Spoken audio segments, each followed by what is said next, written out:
గెలిపించడానికి. ఓడిపోనీయకు నీ ఓటును, గెలిపించే ప్రజాస్వామ్య బాటను. గట్టిగా పోనీయకు నీ ఓటును, పోదాం పద పోలింగు బూతుకు. చలో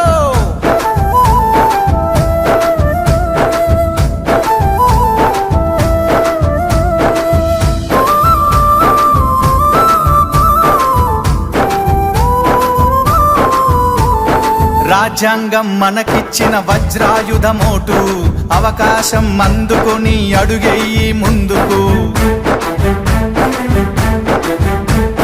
నీ ఓటు ఏడుందో ముందుగానే తెలుసుకో, పోలింగు డే రోజున ప్రశాంతంగా వేసిపో. ఓటరు నీ చేతికి వచ్చింది పవరు, ఓటరు నీ చేతికి వచ్చింది పవరు. ఓటేసి చూపించు రానున్న ఫ్యూచరు. ఓడి